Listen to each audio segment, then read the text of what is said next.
안녕하세요. 40대 중반을 넘어서는 중인 여자입니다. 서울살이 벗어나 귀향살이 하면서 참 즐겨 듣던 채널인데 제가 다 사연을 적어보게 되네요.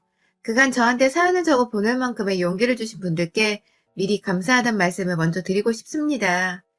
저는 서울에서 태어나서 대학에 직장까지 다니다가 남편을 만나고서 지금 살고 있는 충북 외곽으로 이사를 오게 되었어요. 다름 아니라 저희 남편이 하는 일이 도시에서 살 필요가 없는 것이었고 애초에 전원 생활을 결혼 초부터 꿈꾸었던 남편이 무슨 이유에서인지 둘째가 초등학교에 입학하기 전에 새롭게 시작을 하자면서 이사를 계획해버렸어요. 졸지에 저는 가장인 남편의 선택을 따라 함께 전원 생활을 하고자 지금 사는 곳으로 이사를 오게 되었고 큰아이와 작은아이 모두 이곳에 자리한 초등학교를 졸업한 후에 지금은 중학교를 재학 중입니다. 사실 떠나오면서 모든 게 제 욕심의 끝자락에 있었던 터라 쉽사리 발이 떨어지지 않았습니다. 내가 왜 서울을 벗어나 살아야 하냐면서 남편을 붙잡고 진지하게 다시 생각을 해보자면서 집까지 다 구해놓고서 가기 싫다고 때를 쓴 적도 있었습니다. 서울에 친구들이며 친정이며 다 자리를 잡고 살고 있는데 나 혼자 갑자기 어린 나이도 아닌데 변화를 맞이해야 한다는 것이 생각보다 힘든 일이었어요. 그리고 무엇보다 가장 이사하는 걸 싫어하는 이유는 다름 아닌 시아버지 때문이었습니다.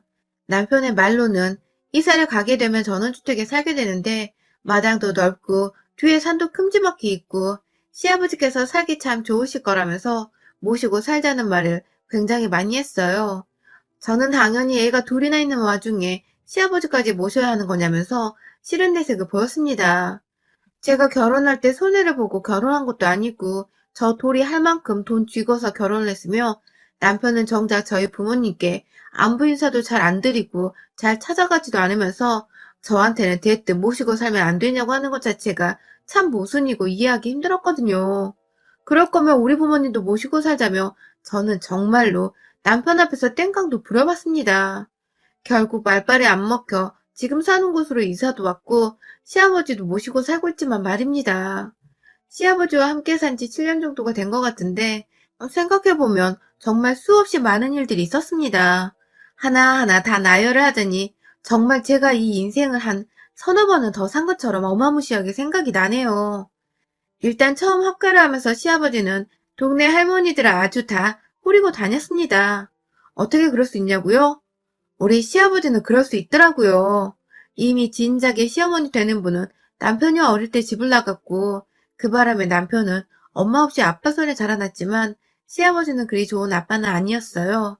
애초에 와이프가 있을 때부터 바람을 하나도 피우고 다녀서 시어머니의 오만정을 다 떨어뜨려 놓아 결국 어머님이 다른 남자를 만나 집을 나간 거라고 하더라고요.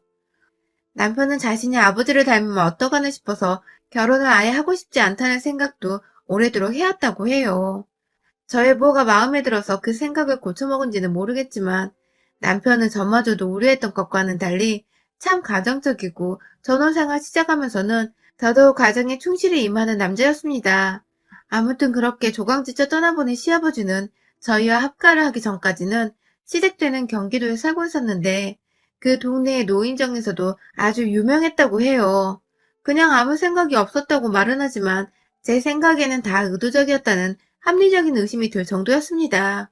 그냥 집 나간 와이프 닮았다면서 할머니 한 분과 꽁냥꽁냥 하다가 그 집 자식들과 인사를 나누게 되었는데 저희 아버지께서 정상적인 교제를 언급하지도 않은 상태에서 할머니에게 스킨십을 해버리는 바람에 자식들이 아주 노발대발하면서 쌍욕을 퍼붓고 아버님을 쫓아낸 적도 있었고요.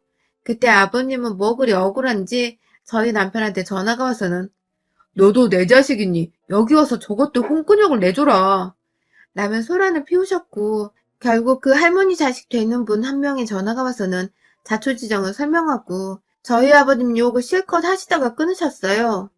남편은 졸지에 아버님 때문에 얼굴 한번 못 본 사람한테서 욕을 바가지로 먹어버린 날이었습니다. 그것 말고도 아버님은 집에 혼자 살면서 주기적으로 여자를 데려왔어요. 아버님이 저를 거의 종부리듯 대하시는 분이신지라 제가 여러 번 아버님 코를 받고 반찬이 다 떨어졌다고 하시면 반찬을 싸들고 가기도 했으며 쌀이 떨어졌다고 하면 서울에서 쌀을 주문해다가 아버님 집으로 배송까지 하고는 제가 직접 또 찾아가서 그 쌀들을 쌀통에 담아드리기까지 했었는데요. 그렇게 갈 때마다 화장실에는 칫솔이 2개 있다거나 안방 바닥에 여자용 양말이나 속옷이 있는 등 참 언급하기 민망한 흔적들을 제가 좀 봤었습니다. 남편한테는 남편이 상처를 받을까봐 절대로 말을 전하지는 않았지만 제가 참 우리 시아버지 보기가 껄끄러워질 정도로 많았어요. 뭐 싱글이신데 뭐가 문제냐고 하실 수도 있겠지만 아직 집 나간 시어머니랑 호적 정리도 안 되었고 그렇게 여자 문제로 자식과 엄마를 생리발시키더니 나이를 그렇게 처먹고도 여자가 좋을까 싶었거든요. 그냥 한심하고 참 생각 없이 사는 사람이란 느낌을 받았었죠. 그럼에도 제가 시아버지와 트러블이 잘 없었던 이유는 첫째, 제가 오로지 시아버지가 필요에 의해서 심부름을 시키고자 저를 부를 때만 찾았기 때문에 그 일을 잘 끝내고 나면 저는 벼랑 간의 대화도 잘 없이 집으로 오곤 했습니다. 둘째, 그럼에도 불구하고 제가 며느리니까 시아버지한테 먼저 안부 연락도 자주 드렸고 생활비여서 제가 알아서 시아버지 용돈까지 챙겨드렸는데요. 시아버지는 그때마다 고맙다는 티를 많이 내셨어요. 저와 단둘이 있었다 보니 저하고 어색하고 싶지 않아 그런 것일 수도 있겠다 싶긴 했습니다. 그래도 무슨 이유에서인지 저한테 고맙다는 감정 표현을 확실하게 해주셨기 때문에 제가 굳이 섭섭함을 느낄 일은 없었어요. 심부름을 자꾸만 시키려 전화가 와서 짜증이 나고 귀찮았던 적이 정말 많았지만 말입니다. 그렇게 살던 저희가 한 집에서 살았던 지난 수년간 정말 많은 트러블이 많았습니다. 이유는 단 하나, 시아버지께서 똑같이 저를 종부리듯 심부름이고 뭐고 이것저것 다 시키기는 한데 절대로 고맙다거나 웃어 보이는 등의 감사 표현을 하지 않았기 때문입니다. 본격적인 신데렐라로 임명을 한 사람 마냥 저한테 뭘 시켜야 되고 일하는 사람 취급하는 것을 아주 당연하게 생각을 하고 행동하기 시작했습니다. 그러다가 2년 전 코로나가 터지기 전에 마을의 젊은 사람들이 직접 돈을 모으고 건축 설계까지 다 후원을 해서 노인정 하나를 무료로 차려드리게 되었는데요. 거기에 할머니 할아버지들이 모이기 시작하면서 아버님의 저를 부려먹는 행위는 더 노골적으로 심해졌습니다.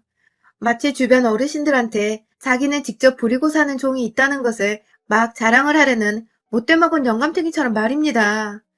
하루는 제가 집에 있었는데 저한테 좀 먹을 수 있는 간식거리가 없냐고 혹시 있으면 여기 경로당으로 가져와 줄 수 있냐고 물어보더라고요.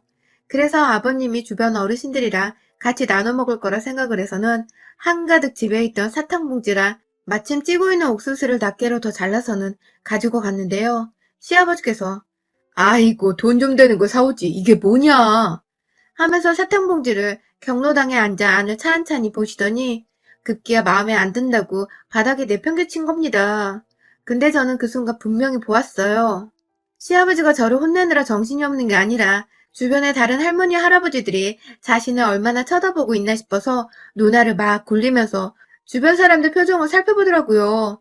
그리고는 이내 며느놈이 시아버지 시키는 대로 안 하고 하면서 혼을 또 내시는데 이 할방구가 어디 마음에 드는 할머니라도 있어서 또래 친구들 앞에서 센 척을 하고 있는 거구나 싶었습니다. 적어도 제가 아는 시아버지라면 그러고도 남았습니다. 문제는 이딴 식으로 저를 하찮은 사람 취급해야 되는 걸 시아버지랑 더욱 교묘하게 즐겨가면서 하기 시작했다는 것입니다. 거의 매일이다시피 집이 아닌 경로당에 출근하셨던 시아버지는 갈 때마다 뭘 그리 잘 보이고 싶었는지 손에는 애초에 자신이 준비한 간식들, 예를 들면 고구마나 약과 그리고 과일 같은 거를 꼭 챙겨서 나가셨습니다. 다만 문제는 시아버지의 눈치를 보니 경로당에서 할머니들께 인기를 잘 얻지 못하고 계신 듯 했습니다. 그놈의 할방구 혹은 그 영감탱이라고 부르시는 한 할아버님이 경로당 내에서 파워가 아주 막강한 건지 경로당에서 자기 뜻대로 뭐가 안 되는 듯이 신경질을 많이 부렸거든요. 그리고 동시에 저를 꼭 경로당으로 불러내서는 자신의 힘과 권력, 한 집안의 가장 큰 어른으로 대접받고 살고 있다는 것을 모두에게 보여주고 싶기라도 한다는 듯이 아주 큰 목소리로 저에게 이를 강요하고 혼을 내셨습니다. 갑자기 뜬금없이 점심 준비를 하고 있는데 전화가 와서는 너 내가 하라는 거 했냐? 하면서 뭘 시켰다는 듯이 물어보길래 제가 뭘요? 라고 물어보면 속이 답답해서 죽겠다는 식으로 야, 너 시아버지가 말하는데 왜 자꾸 말대답이야? 라고 하면서 급기야 저는 상황 파악도 못하고 있던 와중이었는데 저를 계속해서 혼을 내는 바람에 급기야 제가 귀 따갑다고 그냥 일방적으로 전화를 끊어버리고 말았습니다. 전화를 끊고 나서도 한참을 이게 도대체 무슨 일인가 싶어서 고민을 하고 심장이 벌렁거리고 아주 두려움의 연속이었어요. 아니나 다를까 조금 있다가 집으로 나타난 시아버지는 너는 왜 전화를 먼저 끊니? 라고 하면서 아까와는 달리 차분한 목소리로 기분이 나쁜 티를 내긴 하셨지만 그 표정이 참 그랬습니다. 시아버지한테 이런 표현은 웃기지만 나를 일부러 또래 어르신들 앞에서 혼내면서 자기 길을 챙기려고 무대포식으로 혼을 냈다는 걸 제가 눈치껏 파악이 되었는데 집에 와서 민망하다며 괜히 전화를 끄는 걸 가지고 화를 내는 시아버지가 정말 짜증이 왕창 났습니다. 내가 얼마나 만만하게 보이면 자기 길을 세우려고 함부로 말하고 화를 내도 되는 대상으로 본 건지 두고두고 씹어주고 싶었는데 이거 참 며느리가 시아버지랑 대판 싸울 수도 없는 노릇이고 말이죠. 그러다가 코로나가 터지면서 마을 자체에도 경로당 모임을 금지시켜버린 바람에 동네에 있던 할머니, 할아버지들이 모일 수 있는 공간 하나 없이 동네를 거의 떠돌아다니면서 1년을 보내게 되었습니다. 저희 아버님도 다른 분들과 다를 것이 없이 따분하게 생활을 하셨고 옆에서 저희 남편이 조심하고 살라고 신신당부를 하고 살았던 바람에 아버님도 확진자가 되면 욕 처먹을 게 뻔하다며 일부러 많이 나가지도 않았고 오히려 그 덕에 집에 딱 붙어 계시는 생활에 익숙해진 것도 같았습니다. 그런데 올 초 얼마 지나지도 않았어요. 1월 말에 시아버지께서 갑자기 건의할 게 있다면서 동네 이장되는 젊은 분을 찾아가서 경로당을 열어달라고 아주 큰 소리를 냈다고 하더라고요. 그것도 주변에 같이 친하게 지내던 일부 할머니분들을 모시고 찾아가신 바람에 이장도 어쩔 수 없이 수긍을 하였고 그렇게 졸지에 5인 이상은 절대로 모여서는 안 되는 경로당이 다시 재오픈을 하게 되었는데요. 그 바람에 저를 포함해 일부 젊은 분들이 어르신을 대신해서 경로당 청소를 해주겠다고 다 같이 주말에 걸레 들고 찾아가서 대청소를 하기까지 했습니다. 그런데 그렇게 경로당에 나가기 시작한 어르신들이 5명 인원 제한을 그냥 단번에 무시를 해버리시고 첫날부터 총 12분이 모이셨습니다. 정말 젊은 사람들 입장에서는 식겁을 할 일이었죠. 이러다 동네 경로당에서 만약에 코로나 환자가 우르르 발생하면 이 동네 자체가 완전히 코로나 발병 동네로 소문이라도 나버리면 어쩌냐면서 그제서야 가족들이 자기 어르신들을 집으로 데려가기 바빴고 저희 부부도 그중 하나였습니다.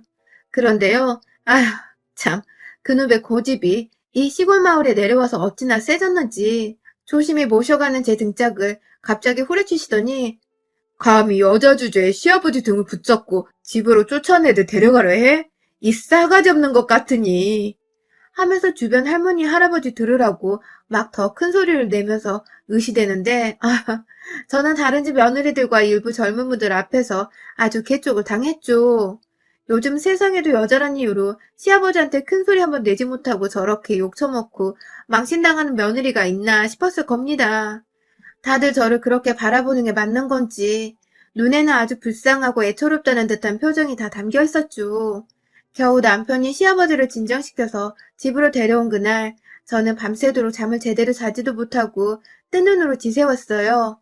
네네 우리 시아버지는 나를 알기를 왜 저렇게 우습게 하실까 싶어서 마음을 졸였고 다음날 아버님 얼굴을 어떻게 아무렇지 않게 다시 마주볼 수 있을까 싶어서 머릿속이 새하얘져 갔어요. 하지만 남편조차 시아버지가 왜 저러는지 모르겠다고 저를 걱정하며 미안해 죽으려 하는데 우리 집에서 지금 평화를 깨고 있는 단 한 사람인 시아버지의 행동만 똑바로 교정시키면 문제가 해결될 거란 생각이 들었습니다. 저요? 그 다음날 동네에 있는 할머니들만 불러 모아서는 경로당에 모이시도록 했습니다. 누가 우리 시아버지의 마음을 사로잡은 건지는 모르겠으나 할머니들을 경로당에 모아놓고 나니 벌써 5명이 꽉 찼더라고요. 비밀리에 모였던 만큼 혹여나 누가 안에 있는 사람들을 보지 않을까 신경이 쓰였는데 다행히 다들 집에 갇혀 계신 건지 나머지 어르신들은 보이지 않았습니다. 그리고 저는 이내 우리 시아버지를 경로당에 부르고는 안으로 들어오는 아버님을 피해 조용히 뒷문으로 나갔어요. 저 때문에 경로당에 온 아버님은 제가 아닌 애프장한 할머님들이 하나도 아닌 5이나 모여있고 자기만 사내란 것을 파악하곤 입이 귀에 걸려서 아주 그냥 좋아 죽겠다면서 어쩐 일이요 다들 하면서 안부를 묻더군요. 어제는 집으로 잘 들어갔냐면서 요즘 것들은 어른들을 공경할 줄 모른다면서 전날에 어르신들을 모시고 집으로 돌아간 젊은 동네 사람들을 죄다 욕하던 시아버지는 급기야 가장 마음에 들어 하신 분이신지 어느 할머님의 옆에 꼭 앉아서는 아주 자연스럽게 그 할머님의 다리 위에 손을 올리셨습니다. 할머님이 다리를 한쪽만 올린 채 앉아 계셨는데 오른쪽 허벅지 위에 손을 올리고는 만지작거리시며 슬쩍슬쩍 바라보더라고요. 제 눈에 할머니는 굉장히 불편해 보이셨고요. 아무래도 저한테 승질 부리고 지랄을 떨었던 모습에 시아버지를 싫어하게 되신 걸 수도 있었고, 혹은 정말로 이성으로 관심이 없는 사람인데 본인을 터치하고 관심을 일방적으로 표출하니 부담스러웠던 것일 수도 있었다는 생각이 들었습니다. 저는 한참 기다리다가 기다려도 저를 까마득히 잊은 채 할머님들과 놀고 있는 아버님을 뒤로 한 채 동네에 있는 나머지 남자 어른들을 다 불러 모았어요. 경로당에 할머니들과 아버님 혼자만 즐거운 시간을 보내고 계신데 나머지 어르신들은 다 어디 계신 거냐며 연락을 드리니 정말 귀신같이 하나둘 집에 계시다가 경로당으로 뛰어오시는 게 아니겠어요? 하나 둘 안에 도착하신 할아버지들은 왜 니만 여기 있는겨? 하면서 죄 없이 불려온 저희 시아버지께 따져 묻기 시작했고 급기야 우리 시아버지가 좋아라 하는 할머님을 함께 짝사랑하고 있는 건지 웬 할아버지께서 그 손 치워 새끼야! 하며 저희 시아버지를 그냥 발로 뻥 차버렸어요. 너무 순식간에 일어난 일이라 뒤에서 늦게 들어오는 할아버지들이 아이고 그만요 라고 말리는데 이미 말리는 할아버지들도 자기들을 빼놓고 저희 시아버지가 혼자서 여자들을 불러 놀았다고 생각을 하는지 막 기분 나빠하는 티를 팍팍 내셨습니다. 급기야 일부 할머니를 포함한 할아버지들까지 저희 시아버지한테는 그냥 나가라는 말을 던지셨고 시아버지가 입이 삐쭉 튀어나와서는 끝까지 센 척을 하며 니들 나 함부로 대하지 말어 라고 하는데 제가 뚜둥 하고 경로당 안으로 입장했습니다. 저를 보자마자 역시나 시아버지는 저한테 화풀이를 하시겠다는 마음과 더불어 기죽은 자신의 이미지를 되살리고자 소리부터 질러댔어요. 야 이년아 네가 오라고 한 거 아니야. 라면서 막 삿대질을 하는데 제가 가만히 있지 않았죠. 어머 제가 언제요 아버님. 이라면서 모르는 소리라는 듯 다른 어른들을 보면서 모르겠다는 표정을 지었고 이내 시아버지는 저게 헛소리를 짓거리는 거예요 지금? 이라면서 달려들려 하니 옆에 계시던 점잖고 키가 큰 어느 할아버님께서 아예 나가라고 저희 시아버지를 확 그냥 잡아 끌어다가 경로당 밖으로 쫓아내버리셨습니다. 아버님은 계속해서 주둥이가 튀어나온 채로 궁시렁거리며 이미지 관리하신다고 덤비지도 못하면서 입만 나불거리고 있었고 옆에서 저한테 너 무슨 꿍꿍이야? 라고 소리를 지르는데 제가 딱 표정을 받고 말했죠. 아, 저 할망구 집안에서는 찍소리도 못하고 사는 찌질이 주제에 경로당만 오면 저 난리시네. 하면서 주변 할머니 할아버지들께 치매가 의심되고 있어요. 소란 피우게 해드려서 죄송합니다. 하면서 양해를 구하고는 막 시아버지를 붙잡아 집에 가려 하니 뒤에서 저희 시아버지를 걷어찬 그분과 경로당에서 쫓아내버린 그분이 두 분이서 함께 우리가 함께 할게 하며 저희 시아버지를 질질 끌고 집으로 가주시더라고요. 아마도 아픈 사람을 며느리 혼자 집으로 끌고 간다는 게 힘들 것이라 생각을 해서 도와주는 듯 했습니다. 그 바람에 할아버지는 나 치매 아냐 이 새끼들아 하면서 끝까지 집에 안 가겠다고 발버둥치고 난리를 피웠으나 나머지 할아버지 두 분께서 워낙 저희 아버님은 꽉 붙들어 맨 채 집으로 끌고 가주셔서 저는 힘 한번 쓰지 않고 시아버지를 아주 그냥 말 안 통하는 치매 환자로 둔갑시켰습니다. 그날을 시아버지는 쪽팔려서 어딜 나갈 수가 없다며 집안에만 갇혀 지내다가 또 오해를 풀어야겠다면서 저 몰래 경로당에 가기도 했는데 그날 할아버지들한테 다시 잡혀서는 집에 오셨어요. 뒤에서 심지어 저희 아버님이 관심을 표했던 그 할머님은 성질이 고약해서 치매에 걸려도 저런가 봐 라면서 찌찌거리시다가 돌아가셨고 결국 시아버지는 이 생에서 그 경로당을 다시 가긴 글렀다며 방 안에 알아 누워버렸습니다. 남편은 오히려 시아버지가 잠잠해졌다면서 동네 사람들이 뭐라 생각하던 우리만 치매 환자 아닌 거 알면 된다고 만족해 했고 그런 남편을 보면서 저도 제가 잘한 짓이구나 싶어서 더더욱 만족하고 또 속 시원해 했습니다. 졸지에 치매 환자 되어 밖에도 못 나가는 시아버지는 이제 저한테 무슨 말을 잘못했다간 죽은 사람 취급을 당할 수도 있겠다 싶으셨는지 아무 쓴소리를 못하시고 그냥 입을 꾹 다물어 버리셨습니다. 그 덕에 저희는 전원생활을 시작한 지 수년 만에 드디어 침묵과 자연의 소리를 더 가까이에서 귀 기울여 들여보며 진정한 전원생활을 즐겨가고 있는 중이고요. 여러분의 생각은 댓글로 남겨주세요. 오늘도 시청해주셔서 정말 감사합니다.